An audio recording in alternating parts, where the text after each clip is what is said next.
We are making chicken soup and dumplings, one of the all-time great comfort foods.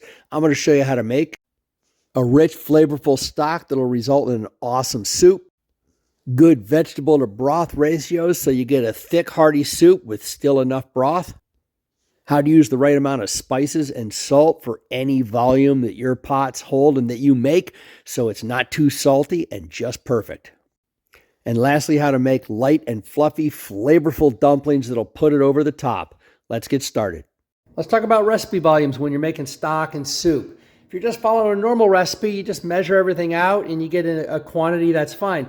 But when you're making stock, you're never quite sure exactly how much you're going to make. If you've got more chicken bones, then you might make more stock. If you only have one, say, chicken carcass, you may only make half of a pot of stock.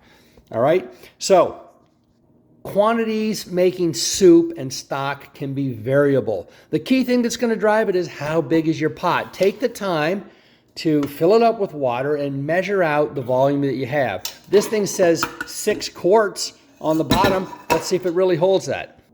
Turns out no, it's a bogus marketing claim. This thing is 5 quarts. Would you want to go more than that while you're boiling soup? No, it would just come right out over the top. Let's see what 6 quarts actually looks like in this. Oh yeah, right up to the brim it holds 6 quarts, but that's not usable for a soup pot or stock pot. So 5 quarts is going to be my limit when I make soups with this one. About 5 quarts of chicken stock that I made. We used those carcasses left over from chickens from Costco or Sam Club or Safeway or whatever. And I had 2 whole carcasses with all the bones and skin and everything that I did in the Instant Pot. I like to do it for about 75 minutes, high pressure in the Instant Pot. And everything just melts down in cartilage and everything. The bones are all soft. I can pick the meat off. So I pick the meat off and then I save the bones at the end. And I just start picking the meat off.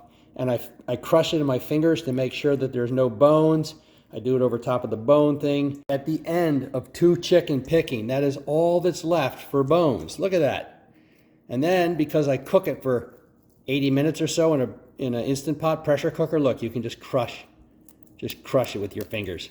It's so easy. Like it just so light. Anyways, you just get in there, crush everything up with your hands, and I'm going to rinse this through and strain it because all of this marrow and will give a great flavor, additional flavor to your soup. Okay, calculating our recipe, how much stock to use. This is what I pulled out of the refrigerator that I want to use up. A bunch of broccoli stems, 1 onion, 1.5 zucchinis, some carrots, just a little bit of celery, and a little bit of bok choy. I'm going to estimate that all of that is going to give me about 1.5 quarts. We already calculated how much this pot will hold, 5 quarts.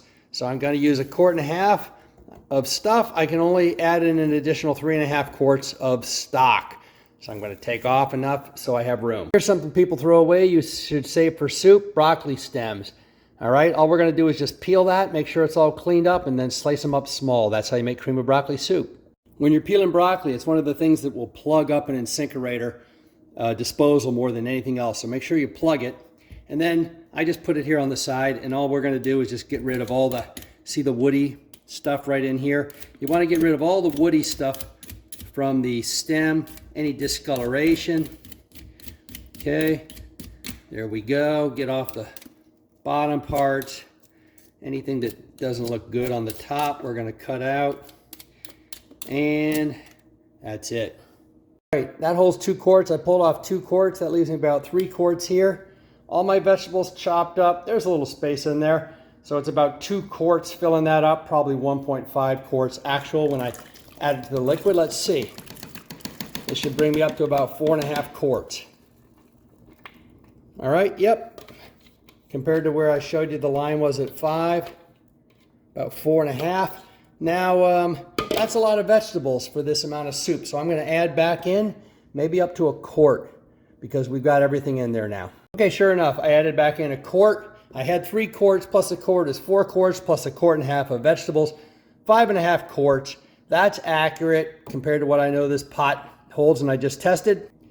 When I season this, I'm going to season it for 4 quarts of liquid.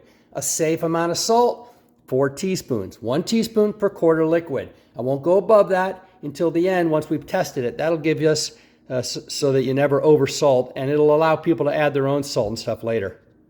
All right, let's do a teaspoon of Cajun seasoning, which is mostly salt. I'll call that salt. Tony Chachares is what I got there. Teaspoon of seasoned salt, teaspoon of black pepper, teaspoon of all-purpose garlic onion sort of seasoning. Okay, so that's 2 of the 4 teaspoons of salt that I said I was going to add. Let's add a teaspoon and 2 teaspoons of regular salt. That gets up to about 4 teaspoons, 5.5 quarts total. Should be safe. We'll season it at the end. Here's something I like to add to chicken soup. Half a teaspoon of turmeric. Gives it a great yellow color. You don't want to add too much or it'll give it a turmeric flavor that some people don't like in too big of a quantity. But in a little light note like that, it's going to be great. I don't know if you can tell the difference in the color of the soup now that I've stirred that in versus what it was before. We'll put that on a high flame, get it to a boil, and then we'll lower it down to simmer, and we'll let it go for about an hour to soften the vegetables and get the flavors to meld. If you want to thicken this up, of course, you can just break up some spaghetti or any kind of noodle you like. Don't add more than a cup or it just fills it all up for noodles. You'll have chicken noodle soup. Another thing that people like to add a lot is rice or barley or even oats like oatmeal. All right, maybe a 1/4 cup of those because again, they absorb it and make it very thick. In this case, I'm just going to go with a vegetable broth. Okay, that has simmered for about an hour now, and people have already come in and got 2 bowls of it. So you can see how the vegetables have kind of broken down and what the ratio of vegetable to soup is there. To me, that's good. And you can see the thickness of the broth. It's got a little bit of thickness to it, a little bit more than just water that came from the vegetables. If you like it thicker than this, some people do, then you can thicken it with cornstarch. But a lot of times if you do it too much cornstarch, people object to it. It gives it a gooey consistency. So I think the best amount to put in is 1 tablespoon of cornstarch per quart of liquid. So 4 tablespoons would be the most for this. We're making dumplings. It's a pretty simple recipe. This is enough to fit in the top of a pan. Use 1 cup of flour. I fluffed this flour, and so I'm not going to sift it. To that 1 cup of flour, we're going to add 2 teaspoons of baking powder. Okay, and then half a teaspoon of salt. Okay, that's pretty much it. Now you can add whatever flavors you like. I like to add a little bit of turmeric to give them a nice color. And this all-purpose seasoning, which is onion and garlic, about 1/2 teaspoon.